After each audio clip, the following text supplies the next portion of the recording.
Hello there, welcome back. I have not been posting anything on my channel for the last 9 months. A lot has changed since the last time you officially saw me.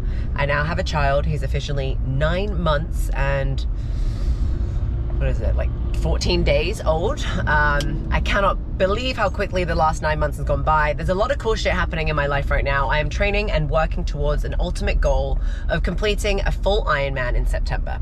So I'm gonna be releasing short episodes onto my channel once a week, and I'm committing to at least one a week for the next 5 years. All right, that's my goal.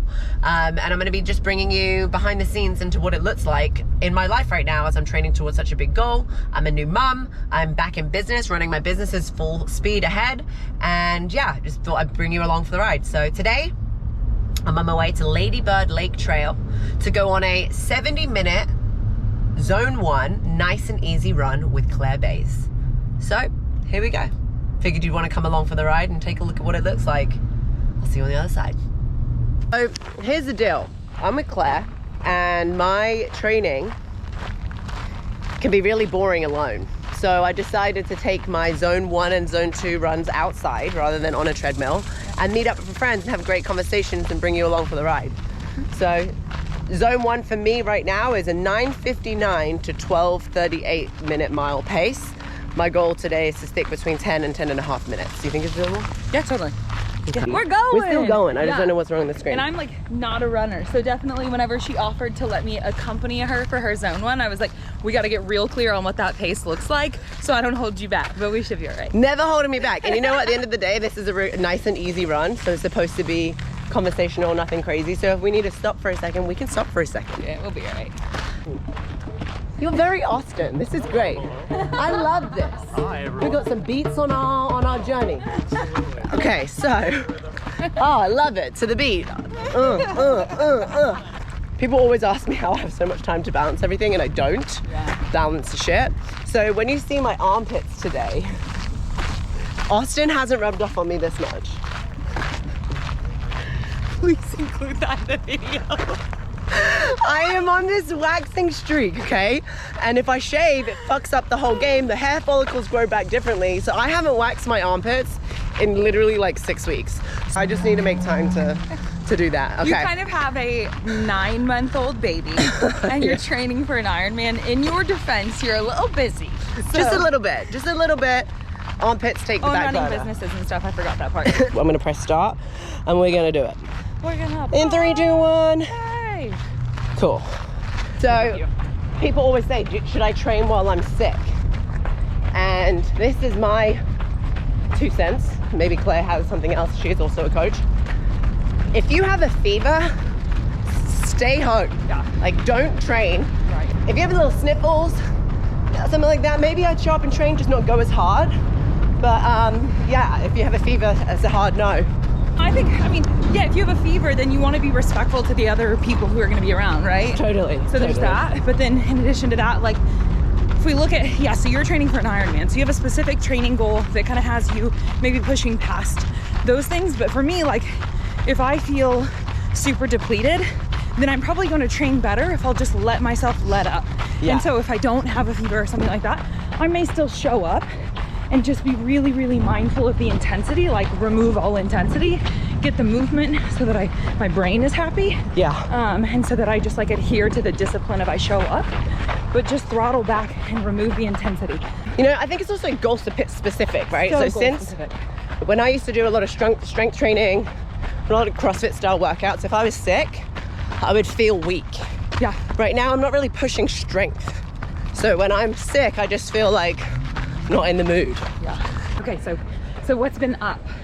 What's been up is, well, we just had the call with your coaching crew last week, which gave us a good opportunity to honestly catch up like in that setting.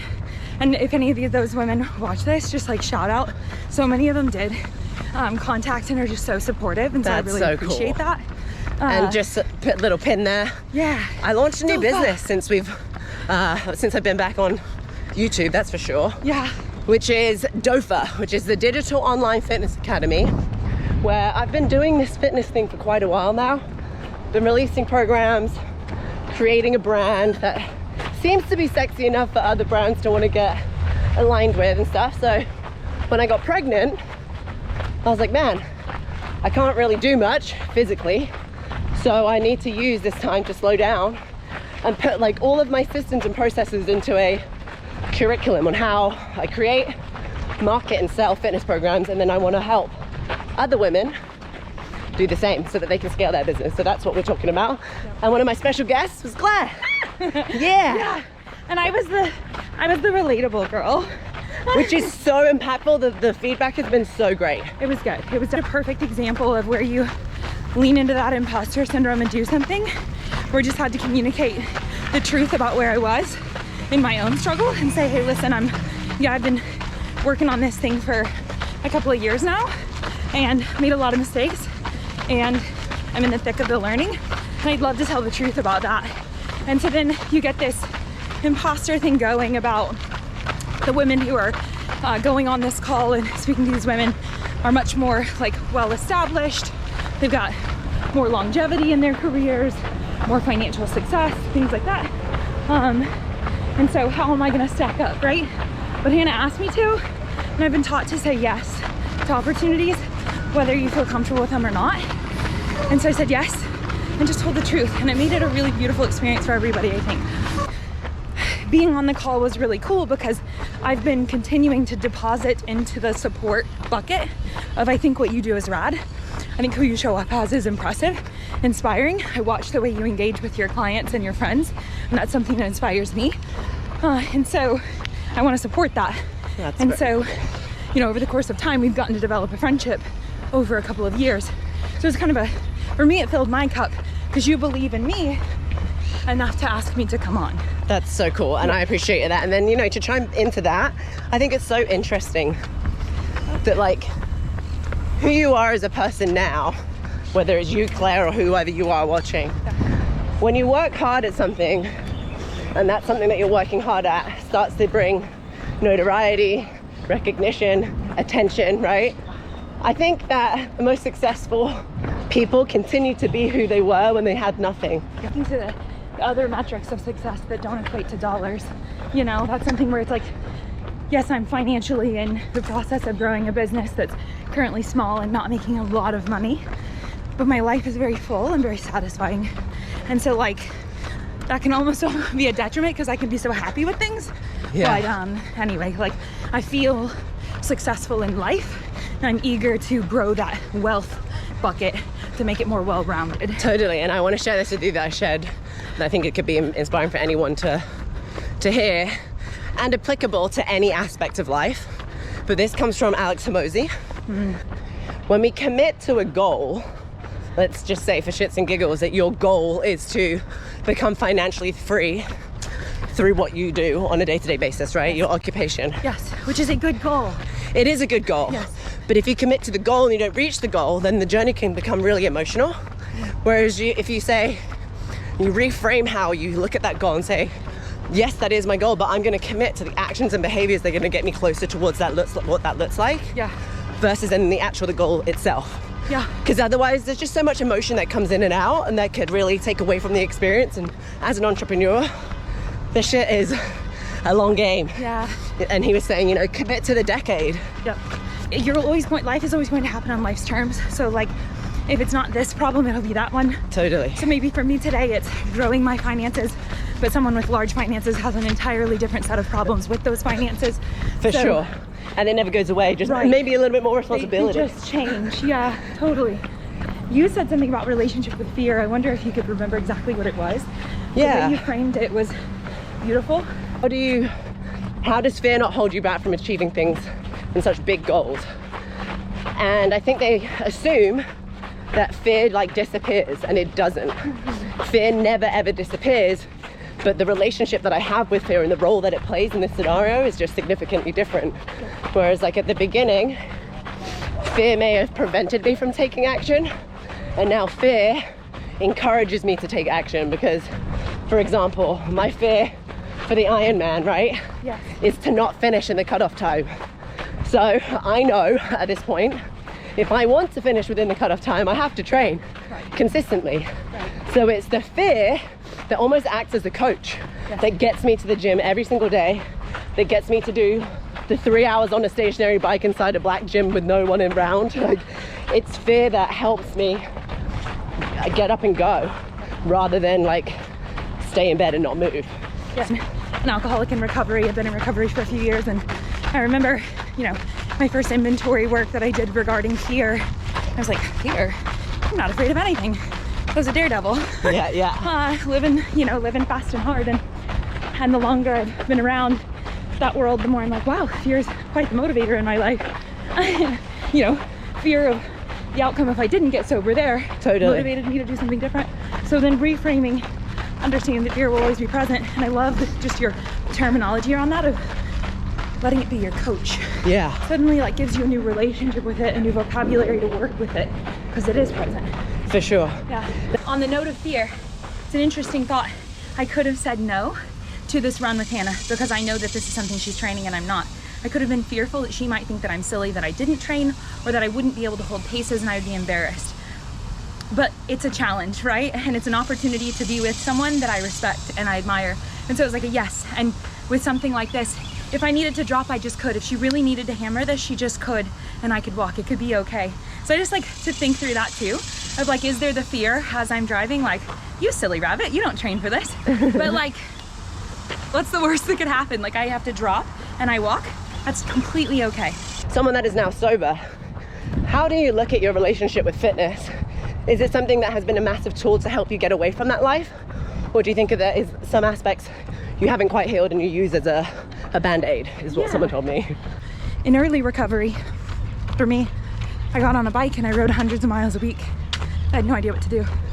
So at that time, I really went for it, right? What was the goal with getting on what was the conversation in your head? That's always the question I like to hear. Sure, yeah. Yeah, and I don't know that there was much foresight to it, as much as I knew that the rooms that I was existing in before sobriety were no longer rooms I could exist in. And so all of a sudden, all of this time and energy freed up, and I had no idea where to stick it. So I chose to get a bike, and then I chose to start meeting these groups that I found on Facebook and just riding their rides. And that gave me somewhere to dump that energy positively. And ultimately, cycling's a pretty low impact sport. Really, you know, as long as I'm eating enough food, like, this is a better trade. So what I say is, I have the ism, okay? So it manifested at that time for many years as alcoholism, but it'll manifest somewhere else. Totally. And what has happened is the need to rely on that tool in the same way for the same duration of time continues to diminish. I've realized I'm a person who prioritizes my health, which means I'm gonna need to get up and intentionally move every day because that's a priority to my mental and physical well-being. But today it looks a lot different. I have a lot of other priorities. My life got bigger, and that includes like showing up for other people. Some people think that you can shift the energy that would be shown up as an addiction, that's something negative, like substance abuse, alcoholism, an eating disorder, whatever.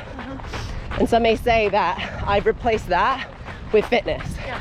And I remember someone telling me that once, is like, almost as if that it was something bad for me. Like, what are you running from? Why do you need to go so hard? Why do you have to move so fast? Are you scared of slowing down? I realized I'm not running or avoiding anything. I'm like seeking to see who I can become on another level, from a place of positivity. Like, I'm not angry. I used to be so angry and so dark, and now I'm not. I just am like oozing with gratitude and light. And it doesn't mean if you like to do hard things or work out every day or challenge yourselves through setting aggressive goals that there's something wrong with you. Right. If people in your life don't understand you, don't understand what you're doing or why you're doing it, don't feel like they have to. Right? Like, they don't need to understand, they don't need to get it. As long as you get it, I think that's what matters the most. Yeah, it's like, if they feel that way, that's okay. You just don't have to wear it. Totally. Oh, I'm literally pressing the wrong thing. I did the same thing. Yeah. Is that if we all seek, we will find. And that was one of the biggest takeaway for me from the Darkness Retreat. Scott, who runs the little plug here, Sky Cave Darkness Retreats in Ashland, Oregon, he says, you know, I have some of the most spiritual people come here from around the world. And I always notice they're constantly on a journey of seeking to discover that they miss now. They miss the present. And that was so powerful to me, because I'm like, man, if I keep looking for problems, I'm always gonna find them. But if I stop, and if it's not like affecting my everyday life, then just be in the now. And like, life can be so beautiful, no matter what your past is, no matter what the future holds. It can be just this really radical journey. Of course, if it's impacting your day-to-day, then maybe go find some support and figure out what that is, so it doesn't impact your present life. But man, life is good. All right, so picture this. 4 nights, 5 days. 4 nights, 5 days. So I had 24 hours in my room before we turned the lights off, which was kind of nice to use my OCD tendencies as a strength rather than a weakness, because I was like things lined up and shit, which some may say is a problem. But control? What? Yeah. No. Yeah. Well, anyhow, here's what's crazy. There's light switches in the room, and there's candles with matches in the room. And I had assumed that I'm going to show up to this darkness retreat. They're going to search my bag for any light sources, you know, and they're going to police this shit really hard. Yeah. Well, they didn't. And I was like, that's it. He's like, yeah, leave what you want outside and take what you want inside, and just go up and turn the lights off when you're ready. And I'm like, wait, what? And he goes, why would you come to the darkness retreat if you're going to turn the lights on? And I just thought, touche, motherfucker. That is so true. Why would I be here? Right. That means I'm doing this for others, not for myself. And that was like a massive shift. And so that was really powerful. But it took me 24 to 36 hours, if I was to zoom out and look at the whole thing, to really surrender.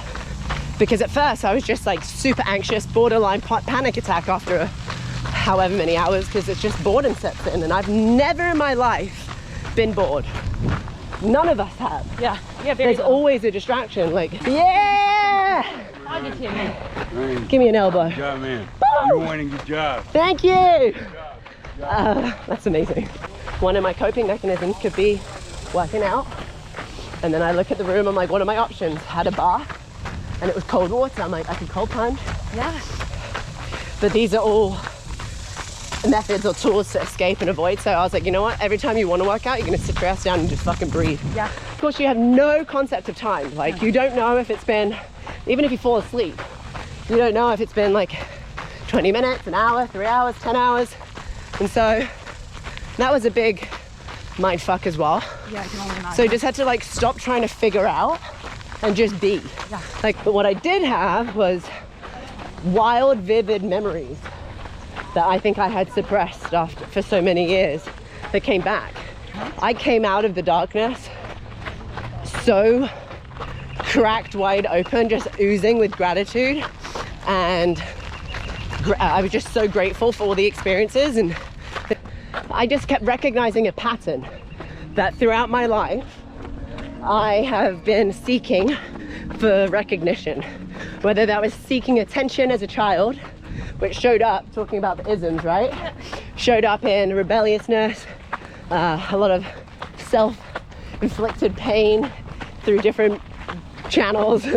And as I grew up and grew older and like more into my adult life, at the beginning it didn't show up very well. There was a lot of substance abuse and really unhealthy relationship with food and stuff to gain attention, really, I think. Yeah.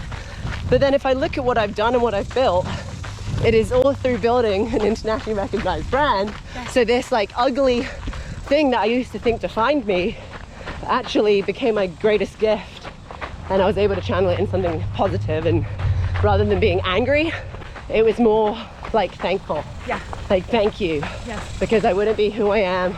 Yes. I wouldn't have built what I've built. I wouldn't be living this life if I wasn't seeking recognition. And thankfully I found a better place to find it. But I remember coming into recovery, being informed that I've been trying to control everything and trying to let go and recognize how much I'm not in control of. And even as you say that, I recognize I'm not ready to let go of control of light and dark, of silence and noise.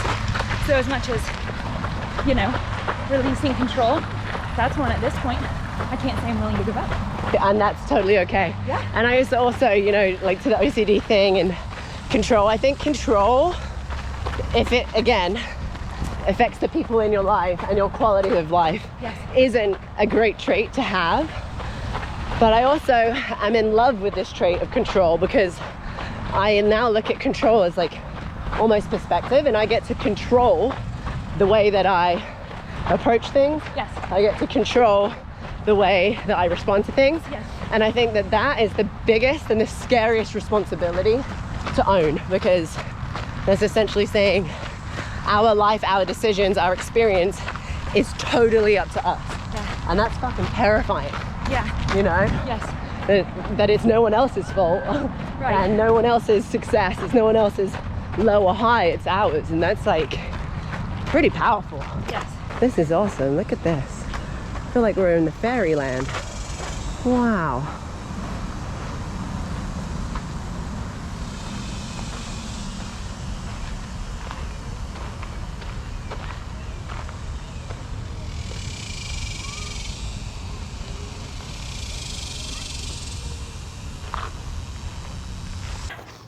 Final thoughts from Claire. How are we feeling? Some type of way.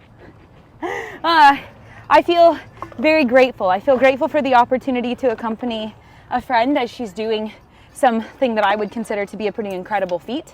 Thank you. Yeah, absolutely.